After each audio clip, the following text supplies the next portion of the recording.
राधा अपने ससुराल में जब पहली बार कदम रखती है तो उसके मन में तरह तरह की भावनाएं उमड़ रही होती हैं। संकोच, नए रिश्तों का डर, जिम्मेदारियों का एहसास और साथ ही कुछ डर भी। लेकिन जैसे ही वो घर में कदम रखती है, घर वालों का स्वागत देखकर उसे सुकून मिलता है। सावित्री देवी बड़े ही उत्साह से उसका स्वागत करती हैं और कहते हुए उसे अपनाती है, ये घर अब तुम्हारा ही है बेटा, यहाँ तुम्हें कोई कमी नहीं होने दूंगी। राधा इस प्रेमपूर्ण स्वागत से अभिभूत हो जाती है और मन ही मन सोचती है कि वह इस घर की हर छोटी बड़ी जिम्मेदारी को अच्छे से निभाएगी। उसे यह एहसास हो जाता है कि उसका ये सफर केवल एक बहू का नहीं बल्कि इस परिवार का हिस्सा बनने का है।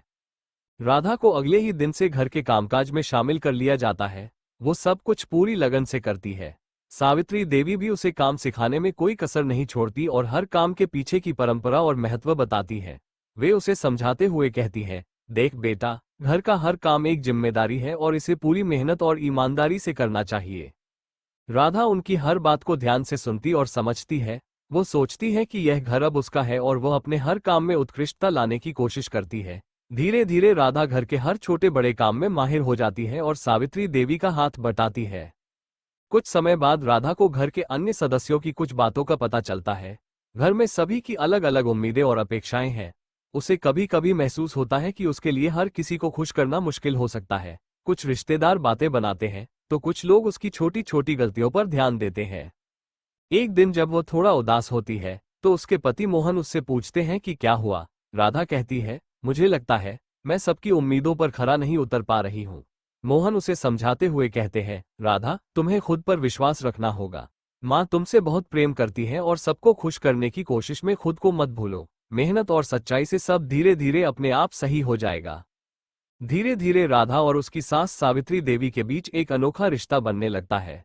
राधा अपनी सास के गुणों को अपने जीवन में अपनाने की कोशिश करती है। वो उनकी देखभाल और हर आदेश को पूरे मन से निभाती है। सावित्री देवी भी उसे बहू से ज्यादा अपनी बेटी मानने लगती है। एक दिन सावित्री देवी की तबीयत अचानक खराब हो जाती है। राधा पूरी निष्ठा और प्रेम से उनकी देखभाल करती है। वो उन्हें हर दवा सही समय पर देती है, उनकी पसंद का खाना बनाती है और उनका पूरा ख्याल रखती है। इस समय सावित्री देवी महसूस करती है कि उनकी बहू केवल उनकी बहू ही नहीं बल्कि उनके जीवन का एक अहम हिस्सा बन गई है। राधा की मेहनत और प्रयास से घर में सकारात्मक परिवर्तन आने लगते हैं। धीरे धीरे घर के सभी लोग उसकी मेहनत, लगन और निष्ठा को पहचानने लगते हैं।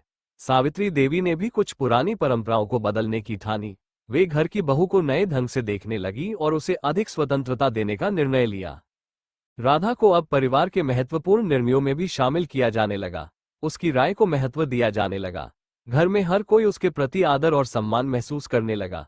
उसकी यह नई भूमिका न केवल उसके लिए बल्कि घर के अन्य सदस्यों के लिए भी प्रेरणादायक साबित हुई। राधा की यह यात्रा प्रेरणादायक है।